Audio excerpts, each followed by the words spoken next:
어제 말씀에 이어지는 말씀입니다. 어떻게 보면 어제 말씀의 그 뒤에 나타나는 일이다, 그렇게 이제 볼 수도 있겠지만, 어제 일어났던 말씀의 또 다른 양상을 조금 비유나 상징적인 환상이 아니라 뭔가 실질적인 모습으로 말씀해 주시는 그런 장면입니다. 오늘 말씀에 보니까 하늘에 전쟁이 있었다. 뭐 어떻게 하늘에 전쟁이 있을 수 있지? 성경에 있다고 하면 있는 것입니다. 여기 이 하늘이 어디냐? 우주 뭐 지상 15,000m냐? 그런 정도의 하늘이 아니고 인간이 상상할 수 없는 곳입니다. 우주선을 타고도 날아갈 수 없는 곳, 상상으로도 짐작할 수 없는 곳, 바로 그곳이 하늘입니다. 땅에서 우주선을 타고 수십만 광년을 날아가 봤자 거기는 땅이라는 말씀을 여러 차례 드렸는데, 자, 우리가 가서 닿을 수 없는 그 영적인 세계에서 말 그대로 영적인 전쟁이 일어납니다. 천사 2명이 뭔가 마음이 맞지 않아서 옥신각신하는 정도의 전쟁이 아니라 말 그대로 죽고 죽이는 전쟁이 일어나는 것입니다. 이 전쟁에 하나님이 개입된 것은 아닙니다. 하나님이 전쟁을 하신다? 전쟁 자체가 일어날 수 없습니다. 싸움이 밀고 당기고 일어날 수 없고 그냥 압도적으로 하나님께서 이기는 것으로 끝납니다. 예를 들면 개미하고 나하고 전쟁을 벌인다. 전쟁이라는 말이 무의미하죠. 내가 엄지손가락으로 개미를 누르면 그냥 끝나버리는 것이기 때문에 그렇습니다. 그러나 하나님이 개입되지 않은 상태에서 마귀가, 그리고 하늘에 있는 무수한 천사들 중에서 마귀의 편으로 돌아선 천사들도 많이 있습니다. 그 천사들이 싸움을 일으킵니다. 그때에 하나님 편에 있는 천사 중에 이름이 알려져 있는 몇 안 되는 천사가 있죠. 가브리엘과 미가엘이 있는데, 그 중에 이제 미가엘이 자신과 함께 하고 있는 천사들과 마귀와 싸웁니다. 그러니까 하나님이 나서고 예수님이 나서고 하늘에 있는 천사들이 하나도 빠짐없이 총동원해야 겨우 마귀를 이길 수 있는 것이 아니고, 그냥 수많은 천사장 중에 한 명이 자기가 데리고 있는 천사들을 끌고 나와도 마귀와 그의 모든 세력을 제압할 수 있는 것입니다. 하나님께서 이러다 실수로 지시면 어떡하지? 장난 같은 그런 말을 들은 적이 있는데 결코 지지 않습니다. 그래서 넉넉히 이긴다는 말씀이 있는 것입니다. 자, 그렇게 용이 쳤습니다. 이기지 못했습니다. 자, 이기지 못했다는 표현이 또 재미있는 표현이죠. 그냥 졌다! 그 말은 이제 마귀는 죽었고 마귀의 세력은 영원히 사라졌고 이런 의미인 것 같은데, 단순히 이기지 못했습니다. 이기지 못해서 죽은 건 아니야. 조금 밀려난 뿐이야. 밀려났어. 그래서 하늘에서 밀려난 것입니다. 하늘에서 밀려나고 땅으로 내어 쫓겼다. 쫓겨날 때 자세히 보니까 이 용은 옛 뱀이다. 옛날 언제 말하는 거죠? 에덴 동산에 있을 때. 옛 뱀이요. 그리고 마귀요. 사탄이다. 명칭 그렇고 하는 일은 뭐냐? 온 천하를 꿰는 자라. 자, 꿰다는 표현이 뭐죠? 에덴 동산에서부터 뱀이 여자를 꿰었잖아요. 지혜로운 말을 이용해서, 그러나 사실은 거짓말이 섞여 있는 말이죠. 거짓말이 섞여 있는 말은 맑은 물에 독이 섞여 있는 것과 마찬가지입니다. 대부분의 성분은 맑은 물이죠. 아주 미량의 독이 섞여 있는 결과 그걸 마시면 죽는 것입니다. 그렇게 하와를 꿰더니 그 다음에 아담을 꿰고, 그리고서 계속해서 사람들을 꿰입니다. 가인을 꿰을 때는 아벨을 죽이게 만들었습니다. 수도 없는 많은 시대에 수도 없이 많은 사람들을 꿰어서 하나님 앞에 범죄하게 만듭니다. 범죄하게 만들어 놓고 뭐 하는지 압니까? 그들의 영혼이 하나님 앞에 섰을 때 제가 저놈 잘하는데요, 저놈 죄인입니다. 저놈 그냥 두실 겁니까? 하나님의 지엄함과 두려움을 보여주시옵소서. 참소합니다. 참소해요. 여기 말씀에 그런 말씀이 있지 않습니까? 저가 하늘에서 쫓겨났는데 저는 밤낮 성도들을 참소하는 자들이더라. 참소한다는 말은 심판관, 재판관 옆에 서가지고 저놈 나쁜 놈입니다. 저놈 죄인입니다. 저놈이 죄를 지은 증거가 여기 있습니다. 그런 역할을 한다는 거예요. 트집 잡고 욕하고 비난하고 낮추고. 실제로 성경에 보면 그런 장면들이 있지 않습니까? 마귀가 두루 다니다가 하나님 앞에 섭니다. 한때 그렇게 허락된 때가 있는 것이죠. 하나님 앞에 서려면 마귀도 선을 지켜야 되는 것이죠. 그래가지고 하나님 앞에 섰는데 하나님께서 욥을 자랑하셨습니다. 야, 너 내 종 욥 봤지? 두루 다니면서. 야, 욥만한 애가 없어. 마귀가 참소합니다. 하나님 그렇지 않습니다. 하나님께서 두루두루 복을 주시니까 욥이 하나님께 감사하는 것이지, 하나님께서 복을 더 이상 주지 않으시잖아요. 욥은 더 이상 하나님께 감사하고 하나님을 경배하지 않을 겁니다. 하나님께서 허락하십니다. 내가 그동안 욥에게 주었던 모든 축복을 거두어 가라. 그 대신 욥의 몸에는 손을 대지 말라. 그래서 하나님께서 주셨던 모든 축복을 다 바람에 날려가게 만들고 도둑놈들에게 약탈당하게 만듭니다. 그의 자녀들도 죽습니다. 그런 상황에 욥이 원망하지 않습니다. 자, 또다시 하나님께서 마귀에게 이 얘기를 합니다. 네가 내 종 욥을 보았느냐? 네가 공연히 허튼 소리를 해서 그에게 고난을 가해줬지만 그가 입술로 범죄하지 않았도다. 그는 정말로 의인이었도다. 하나님께서 그렇게 자랑을 하십니다. 그러니까 마귀가 또 이번에 뭐라고 말합니까? 아닙니다. 저의 몸이 성하기 때문에 어찌어찌 버티고 있는데 저의 몸에 병이 붙으면, 그러면 드디어 이제 욥은 하나님께 대한 불만과 원망을 한꺼번에 쏟아낼 것입니다. 좋다. 내가 허락하니 그의 몸에 손을 대도 좋다. 그러나 그의 생명은 건드리지 마라. 그래가지고 마귀가 그의 몸에 타격을 가하니까 발바닥부터 정수리까지 부스럼이 생깁니다. 부스럼이 심해서 고름이 터지고 피와 진물이 사방에 흐릅니다. 나중에 찾아온 친구의 표현을 빌리자면 그가 욥인지 알아보기 어려울 정도가 되었다고 합니다. 심지어 그의 아내가 야! 그렇게까지 비참해졌는데, 이렇게까지 됐는데도 하나님께서 도와주지 않으시는데 아직도 하나님을 찬양하느냐? 욥이 하나님을 원망하지 않고 자기가 태어난 걸 원망했거든요.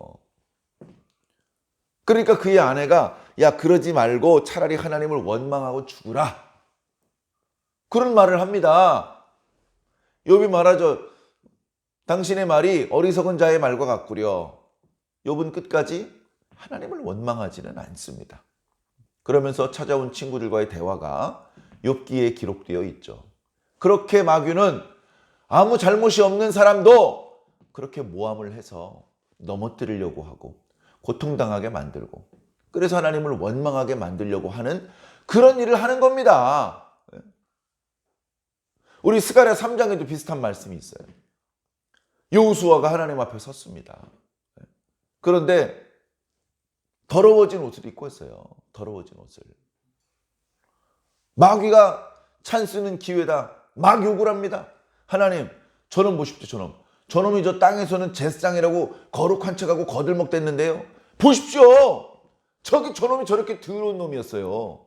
저놈 저 내버려 두실 겁니까, 하나님? 마귀가 막 이러는 거예요. 하나님께서 마귀의 말에 대꾸를 하지 않으십니다. 조용히 그 여호수아가 입고 있던 더러운 옷을 벗겨라. 더러운 옷을 벗기고 그에게 깨끗한 옷을 입혀주고 깨끗한 관을 씌워주어라. 그래, 옆에 있는 천사들이 더러운 옷을 벗기고 깨끗한 옷을 입히고 나니까 정말 위험 있는 제사장의 모습이 되었습니다. 그러면서 이제 마귀가 책망을 듣는 것이죠. 이건 불에서 꺼낸 그슬린 나무가 아니냐. 불 가운데 나와서 조금 때가 묻어서 그런 거다. 보라, 원래는 깨끗한 자다. 그렇게 하나님께서 오히려 당신의 자녀를 변호해 주시고 두둔해 주시는 감동적인 장면도 나타났습니다. 그렇게 성경의 일부 그렇게 보여주고 계신데 무수히 많은 하나님의 백성들, 성도들 이렇게 참수하는 자입니다. 그러나 이제 그가 더 이상 하늘에 발붙일 수 있는 허락이 끝났습니다. 쫓겨난 것이죠. 하늘에 있을 곳을 얻지 못해서 땅으로 떨어졌습니다. 그래서 10절부터는 큰 음성으로 이때 있었던 일을 말합니다. 여러 가지 말씀이 있는데 늘 하나님 앞에서 형제들을 참수하던 자가 쫓겨났다. 그래서 성도들이 그 주신 말씀으로 목숨 걸고 싸워서 이겼다. 하늘은 이제 즐거워해라. 그러나 땅은 큰일 났다. 마귀가 자기 때가 얼마 남지 않은 것을 알고 그리로 내려갔기 때문이다. 그렇게 말하고 있죠. 자, 13절에 지금 현재 우리들의 상황을 보여주는 말씀이라고 설명드릴 수 있을 것 같습니다. 13절에 용이 자기가 땅으로 내어 쫓긴 것을 보고 남자를 낳은 여자를 박해합니다. 어떻게 해서든 하나님께서 하시는 일을 회방하려는 거예요. 이 여자는 예수 그리스도죠. 그죠? 그리고 예수 그리스도를 따르는 성도들입니다. 역사의 한 복판에 오셨기 때문에 하나님 편에 서 있는 그런 하나님의 백성들입니다. 예수 그리스도를 얼마나 박해했습니까? 이 땅에 계신 동안에. 그리고 예수 그리스도께서 부활 승천하신 이후에 성도들을 얼마나 괴롭혔습니까? 그러나 그 성도들은 무참하게 희생되고 사라져버리지 않습니다. 결국 하나님께서 여러 가지 모양으로 지켜주십니다. 광야로 피한다고 말씀하고 있는데 광야라는 것은 그 자체가 고난이라는 뜻이죠. 예수 그리스도가 하나님의 아들이시지만 고난이 없었던 것은 아닙니다. 당연히 예수 그리스도를 따르는 제자들을 비롯한 여러 성도들이 고난이 없는 것은 아닙니다. 그러나 마귀의 손이 닿지 않은 곳으로 피하여서 보호받게 해 주시는 것이죠. 자, 이러니까 용이 더 화가 나는 거예요. 그 뒤에 이제 여자의 뒤에서 뱀이 입을 벌려 물을 강같이 토하여 여자를 그 홍수에 떠내려가게 하려고 하지만 땅이 여자를 도와서 땅이 그 물을 다 삼켜버려서 여자는 보호를 받습니다. 자, 이건 이제 비유인데 마귀가 거짓말을 퍼뜨리는 거예요.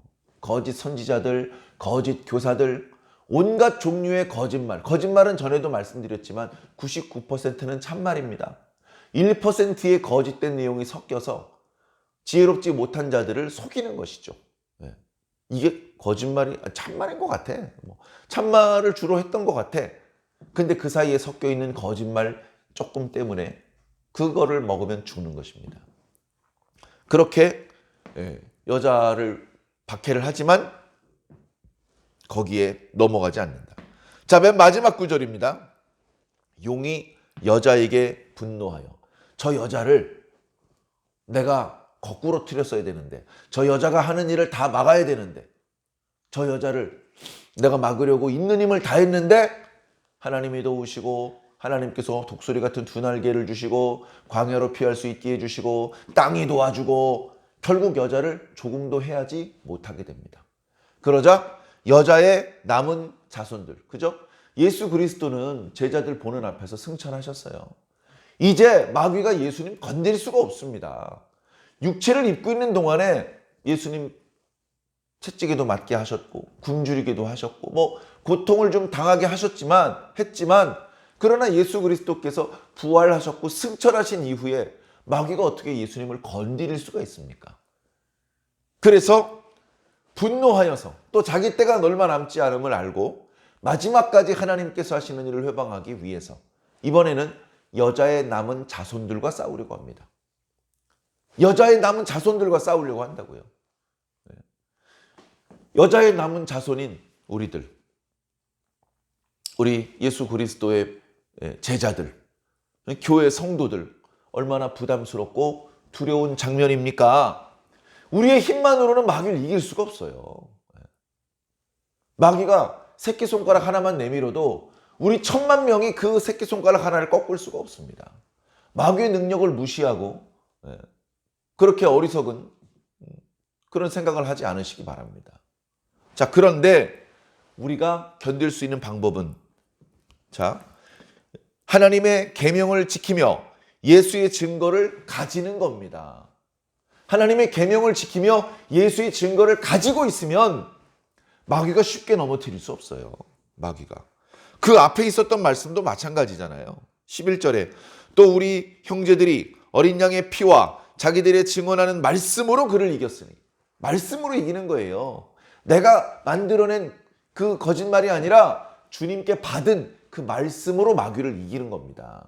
고난스럽긴 해요. 어렵습니다. 때로는 순교당하는 성도도 있습니다. 순교당하면 지는 것이냐? 아닙니다. 이기는 것입니다. 그렇게 교회와 성도들에게 용과의 싸움은 불가피한 일이고, 그 과정에서 무수한 고난을 겪는 것은 피할 수 없는 일이겠지만 결국 교회가 이긴다. 결국은 성도들이 승리한다.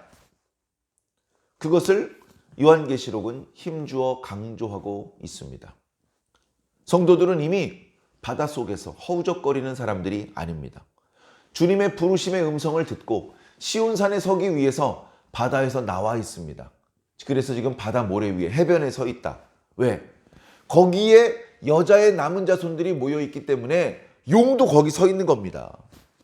그 해변에서의 성도들과 용의 일전, 그리고 성도들은 달랑 성도들만 있는 것이 아니고 그 성도들 편에서 싸우시는 하나님과 예수님 편에 있는 돕는 영들의 싸움이 이제 나타날 것입니다. 13장 이후에 용이 어떤 모습을 하고 있는지 더 자세히 말씀해 주고 있는데, 이어서 우리가 그 말씀을 살펴보기로 하고, 현재 여러 가지 어려움이 있더라도, 고난이 있더라도 두려워하지 마시고 낙심하지 마시고 말씀으로 이기시고 끊임없이 기도하시기 바랍니다. 결국 우리가 이깁니다.